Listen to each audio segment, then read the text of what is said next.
Hello, and welcome back to another episode of What's Up with Nick and Chuck. I'm Andy, the marketing guy from HUI, and as always with me, I have Nick Rolfe and Chuck Schwartz on the line. Hey, Andy, how's it going? Andy. Hey, guys.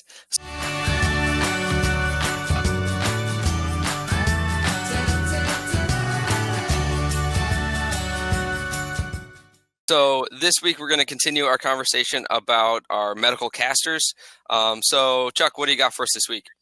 Yeah, so last week, Andy, we kind of touched on some of the benefits of dual wheel casters as well as single wheel casters, and just kind of to play off of that a little bit, some of the applications that we would see dual wheel casters being utilized and some of the benefits of them are because they have a wider base in between the two casters for additional stability.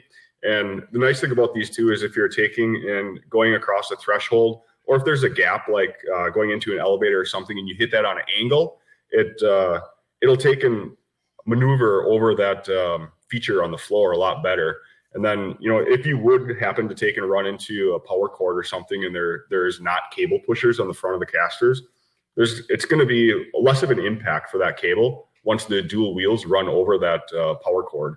And then you'll notice on this one as well that there's this yellow dot that's on the caster. And what that yellow dot is marking is that it's identifying that this is a conductive caster. It does have some electrical properties in it that helps with the integrated circuit. So if there's a lot of electronics that are living on a medical cart, it doesn't take much from a static shock standpoint to really fry a circuit or a computer board that's inside some of these components. And then, there's also some other features that are on casters that would identify different things. Nick, you have some of them? So as Chuck just alluded to, the yellow represents conductivity, so a conductive caster. The key piece behind a conductive caster is to make sure that when you do implement these, that you keep the tire and the tread clean over a period of time, because after a while of rolling on the floor, the tires will build up wax and then they won't be conductive. But this caster was really designed to replace like a drag chain or a grounding strap that was dragging behind the cart. The other identifiers that you will see on casters is a red brake, for example. So on this Tente caster, Tente used a red brake to identify that this is a total locking caster. They also do a green brake, which represents that it is a directional locking caster. That's not required, and that's not an industry requirement or standard, but it's just something that the manufacturer does to indicate what the different types of casters are used for. So directional locking or total locking. The other thing that you'll see on casters is you may see a blue dot. So a blue dot represents a washed down stainless steel. So there's stainless steel components within the caster. As far as for the green dot, you'll see green dots on casters too.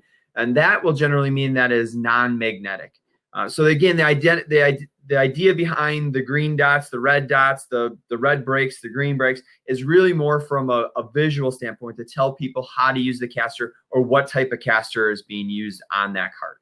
I guess it's worth noting too that it's not too often that customers identify a specific caster to use. So if there needs to be a yellow dot conductive caster, a lot of times projects don't necessarily require them, but it is one of the precautions that are taken during the development process.